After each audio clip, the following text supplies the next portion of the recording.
నాకు తెలీదు. నా కొడుకుని విడిపించుకు రండి అంటూ రా బిందు, శివ లోపలికి వెళ్దాం అని మీరా ముగ్గురు కూడా లోపలికి వెళ్తారు. ఇక అపూర్వ చిటికెలు వేస్తూ ఏంటి భూమి షాకయ్యావా? అవును నువ్వు ఊహించింది నిజమే. నేనే ఇదంతా చేశాను. లిల్లీని కూడా నీకు కనిపించకుండా దాచిపెట్టింది నేనే. ఆ లిల్లీ కనుక ఇంట్లో ఉన్నిందనుకో నువ్వు దాని చేత నిజం కక్కిస్తావు కదా! నువ్వు ఎప్పటికీ కూడా లిల్లీని కనిపెట్టలేవు. నేనే చేశాను. నువ్వు ఏమీ చేయలేవు అని అపూర్వ గర్వంగా చిటికెలు వేస్తూ చెప్తూ ఉంటే, అసలు నీకు మానవత్వం అనేదే లేదా? ఆ రోజు మా అమ్మని అగ్నిలో ఆహుతయ్యేలా చేశావు. ఇప్పుడు నీ కూతురి జీవితాన్ని నువ్వే నాశనం చేసుకుంటున్నావు. నీ కూతురు సంతోషంగా ఉంటే నీకు ఇష్టం లేదా అని భూమి అంటే, నా సంతోషం కోసమే మా మమ్మీ ఇదంతా చేస్తుందని నక్షత్ర అంటుంది. అంటే ఇద్దరు తోడు దొంగలనమాట అని భూమి అంటుంది. అంతేకాదు వాడు నీకు అడుగులకి మడుగులు నొక్కుతున్నాడు. అంటే నీకు సపోర్ట్‌గా ఉంటున్నాడు. అది నాకు ఏమాత్రం నచ్చలేదు. ఒకే దెబ్బకి 2 పిట్టలు పూర్తయిపోతాయి కదా! అందుకే నేను ఇలా చేశాను అని అపూర్వ అంటుంది.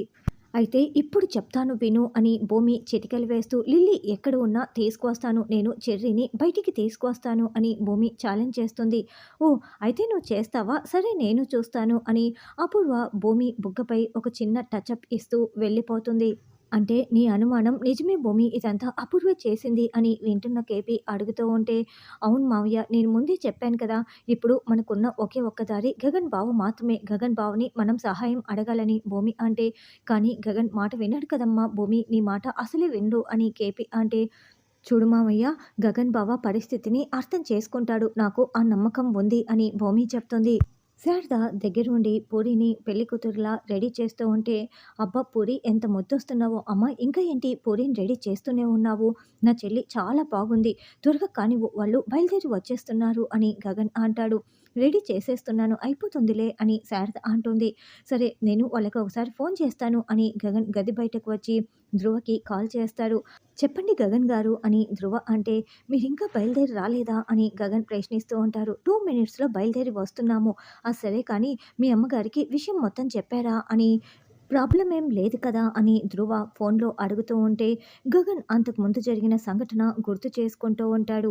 నేను మీ చెల్లిని పెళ్లి చేసుకుంటాను, మీరు నా చెల్లిని పెళ్లి చేసుకోవాలి అని ధ్రువ ప్రపోజల్ పెట్టినప్పుడు నాకు ఇంతకు ముందే పెళ్ళైపోయింది. కానీ మేము కలిసి ఉండటం లేదు అని గగన్ అంటే, విడిపోయారంటే మళ్ళీ కలుస్తారనే అర్థం అని ధ్రువ ప్రశ్నిస్తూ ఉంటాడు. మళ్ళీ ఇంకెప్పటికీ కలవరనే అర్థం అని ధ్రువ అంటే, ఇంకెప్పటికీ కలవము అని గగన్ చెప్తాడు. మీ ఎక్స్ వైఫ్ మళ్ళీ మీ జీవితంలోకి రాదని చెప్తే నా చెల్లిని మీకివ్వటానికి నేను రెడీ అని ధ్రువ చెప్పి ఉంటాడు. గగన్ ఇదంతా గుర్తు చేసుకుంటూ, ప్రాబ్లమ్ ఏం లేదండి, మీరు బయలుదేరి వచ్చేసేయండి బావగారు అని గగన్ వరుసలు కూడా కలిపి మాట్లాడుతూ ఉండటంతో, అలాగే గగన్ గారు అని ధ్రువ ఫోన్ పెట్టేస్తాడు. అమ్మ ఒకసారి బయటికి రా, నీతో మాట్లాడాలి అని గగన్ అంటే, నన్ను రెడీ చేస్తుంది కదా అన్నయ్య, నా ముందే మాట్లాడండి అని పూరి అంటుంది.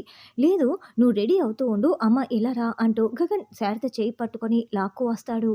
గగన్ శారదని బయటికి లాక్కు వచ్చి, కూర్చోమ్మా నీతో మాట్లాడాలి అని గగన్ చెప్తుంటే, ఏంటి గగన్ ఎందుకు టెన్షన్ పెడుతున్నావు? ఏంటో చెప్పు, నువ్వేం చెప్పినా నేను అర్థం చేసుకుంటానని శారద అంటుంది. అసలు పూరికి సంబంధం కూడా కుదిరించేశావు. మంచి సంబంధం, నాకు చాలా సంతోషంగా ఉంది. పెళ్లి చేసేస్తున్నావు. ఇంతకంటే ఇంకేం కావాలని శారద అంటే, అది కాదమ్మా, ధ్రువకి ఒక చెల్లి ఉందని చెప్పాను కదా! ధ్రువ పూరిని పెళ్లి చేసుకోవాలంటే ఒక కండిషన్ పెట్టాడు. నేను తన చెల్లిని పెళ్లి చేసుకోవాలంట అని గగన్ అంటే, నువ్వెలా చేసుకుంటావు? భూమి ఉంది కదా అని శారద అంటుంది. అమ్మ భూమికి నాకు సంబంధాలు తెగిపోయాయి కదా! ఇంకెప్పుడు కలవమని చెప్పి నేను పెళ్ళికి ఓకే చెప్పేశాను అని గగన్ అంటే, అసలు నీకు బుద్ధుందా? అలా ఎలా ఓకే చెప్తావు? అయినా భూమి గొంతు కోద్దాం అనుకుంటున్నావా? అయినా నువ్వు ఈ పెళ్లి ఎందుకు చేసుకుంటున్నావు? భూమికి అన్యాయం జరుగుతూ ఉంటే నేను చూస్తూ ఊరుకోను. ఈ సంబంధం కాకపోతే పూరికి ఇంకో సంబంధం చూస్తామని శారద అంటే, అది కాదమ్మా ధ్రువ చాలా మంచివాడు. చాలా మంచి సంబంధం అందుకే అని గగన్ అంటే, అయినంత మాత్రాన నువ్వు ఎలా ఒప్పుకుంటావు? నా కోడలికి అన్యాయం జరుగుతూ ఉంటే నేను అస్సలు ఒప్పుకోను. అసలు ఈ సంబంధం నాకు ఇష్టమే లేదు. నువ్వు నాకు ఈ విషయం ముందెందుకు చెప్పలేదని శారద అంటే, నువ్వు ఒప్పుకుంటావన్న నమ్మకంతో చెప్పలేదమ్మా. వాళ్ళు కాసేపట్లో బయలుదేరి వస్తారు. నువ్వు అర్థం చేసుకో అమ్మా అని గగన్ అంటాడు. లేదు గగన్, ఈ రోజు కాకపోతే రేపైనా మీరిద్దరూ కలుస్తారు, సంతోషంగా ఉంటారని నేను ఎదురు చూస్తూ ఉంటే, నువ్వు ఇంకొక అమ్మాయిని పెళ్లి చేసుకుంటావా? లేదు ఈ సంబంధం క్యాన్సిల్ చెయ్యి. నువ్వు తారాని పెళ్లి చేసుకోవటానికి నేను అస్సలు ఒప్పుకోను అని శారద తేల్చి చెప్పేస్తే, లేదమ్మా నేను ఒప్పుకోను. వాళ్ళు బయలుదేరి వచ్చేస్తున్నారు. ధ్రువ తన చెల్లిని చాలా బాగా చూసుకుంటాడు. అలాగే పూరిని కూడా చాలా బాగా చూసుకుంటాడు. కాబట్టి పూరికి ధ్రువతో పెళ్లి కావాలంటే నేను తారాని పెళ్లి చేసుకొని తీరాల్సిందే. పూరి పెళ్లి ధ్రువతో జరిగి తీరాల్సిందే అని గగన్ గట్టిగా చెప్పేస్తాడు. అది కాదని శారద వాదిస్తూ ఉంటే, "ప్లీజ్ అమ్మా! నా చెల్లి సంతోషం కోసం నేను పెళ్లి చేసుకుంటాను" అని దండం పెడుతూ చేతులు పట్టుకొని బతిమలాడుతూ ఉంటాడు. "నీ చెల్లి సంతోషం కోసం భూమి గొంతు కోస్తావా? భూమికి అన్యాయం చేస్తావా? భూమి కూడా ఒక ఆడపిల్లే కదా" అని శారద అంటే, "తనకు నాకు సంబంధాలు తెగిపోయాయి. తను ఎప్పటికీ కలవటం అంటూ కుదరనే కుదరదు. అసలు భూమి నా భార్యే కాదు. తనని నేను ఎప్పటికీ క్షమించను. పూరి కూడా ఒక ఆడపిల్లే కదా! తను సంతోషంగా ఉండాలని ఒక తల్లిగా నువ్వు కోరుకుంటావు కదమ్మా! నా తపన నీకు అర్థం కావటం లేదా" అని గగన్ అంటే, "చూడు, ఒక తల్లిగా పూరి సంతోషంగా ఉండాలని నేను కూడా కోరుకుంటాను. కానీ భూమి నా కోడలు. నా కోడలు కూడా సంతోషంగా ఉండాలన్న తపన నాకు ఉంటుంది కదా!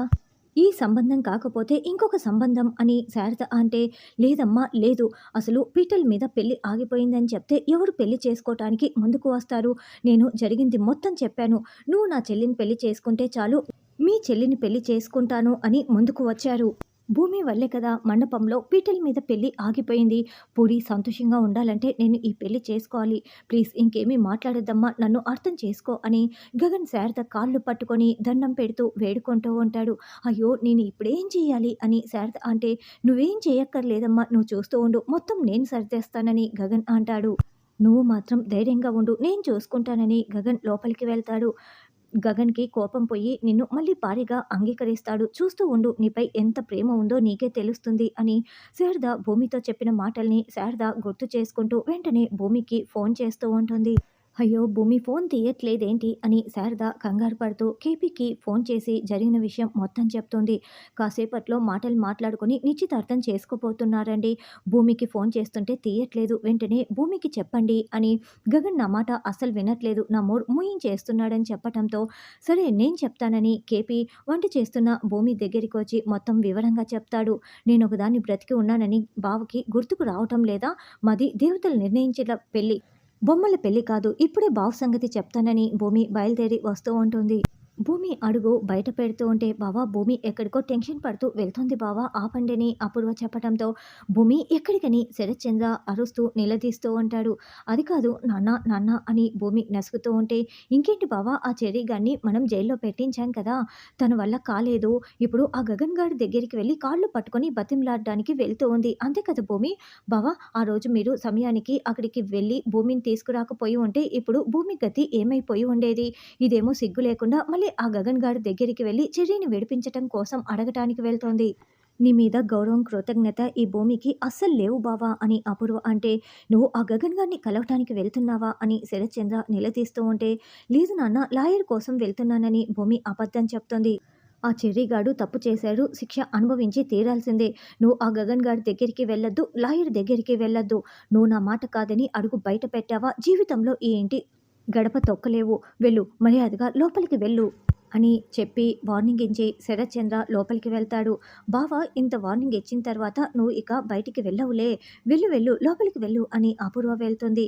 ఇదంతా వింటున్న కేపీ, "అమ్మ భూమి, ఇప్పుడు ఎలా అమ్మా? ఆ అపూర్వ ఎలా ఊహించింది" అని కేపీ చెప్తుంటే, "ఇప్పుడు వెళ్తేనేమో నాన్న నాకు శిక్ష వేస్తాడు. వెళ్ళకపోతేనేమో బావ అక్కడ పెళ్లి చేసుకుంటాడు. ఎలా మావయ్య" అని భూమి అంటే, "అమ్మ, ఏదో ఒకటి చేసి నువ్వు ఆ పెళ్లిని ఆపేసేయ్. ఆలోచించమ్మా, ఆలోచించు" అని కేపీ అంటాడు. ధ్రువ వాళ్ళు రాగానే గగన్ హగ్ ఇచ్చి లోపలికి తీసుకువస్తాడు. ఆయన దగ్గర నుంచి ఇంకా ఫోన్ కాల్ రాలేదేంటి? ఉండు, భూమికి మళ్ళీ చేస్తాను అని శారద చేయబోతూ ఉంటే, "అమ్మ, ఎవరికి కాల్ చేస్తున్నావు" అంటూ గగన్ వచ్చి నిలదీస్తూ ఉంటాడు. "పక్కింటి సుమతికి కాల్ చేస్తున్నా" అని శారద అబద్ధం చెప్తే, "నువ్వు భూమికి ఫోన్ చేస్తున్నావు కదా, ఇలా ఇవ్వు" అని ఫోన్ లాక్కొని తన ప్యాకెట్లో పెట్టేసుకుంటాడు. "రా అమ్మ, వాళ్ళొచ్చారంటూ" శారద చేయి పట్టుకొని లాక్కు వస్తాడు. "మా అమ్మ" అని పరిచయం చేయగానే, "నన్ను దీవించండి అత్తయ్య" అంటూ తార కాళ్ళు మొక్కటంతో, "అమ్మ దీవించు" అని గగన్ చెప్తూ ఉంటాడు. "చల్లగా ఉండమ్మా" అని శారద అంటుంది. "అమ్మ, పూరిని తీసుకురా" అని గగన్ చెప్పటంతో, శారద పూరి దగ్గరికి వెళ్ళి, "ఒకసారి నీ ఫోన్ ఇవ్వు, నేను భూమికి ఫోన్ చేయాలి. ఇక్కడ జరుగుతున్నదేంటో చెప్పాలి కదా" అని శారద అంటే, "అన్నయ్య అన్నీ ఆలోచించే చేస్తున్నాడమ్మా. నువ్వు ఇంకేమీ తనకి చెప్పాల్సిన అవసరం లేదు. అన్నయ్య భూమిని వద్దనుకుంటున్నాడు. ఇంకేం మాట్లాడకు" అని పూరి చెప్పటంతో, "సరేరా" అంటూ శారద ఫోన్ చేయకుండా పూరిని హాల్లోకి పట్టుకువస్తుంది. మా చెల్లి మీకు నచ్చిందా అని గగన్ అడుగుతూ ఉంటే, మీ చెల్లి ఎలాగున్నా పర్వాలేదు. నాకు నా చెల్లి పెళ్ళే ఇంపార్టెంట్ అని ధ్రువ చెప్పటంతో పూరి కోపంగా గగన్ వైపు చూస్తూ ఉంటే, నేనున్నాను కదా అని గగన్ అభయమిస్తూ ఉంటాడు.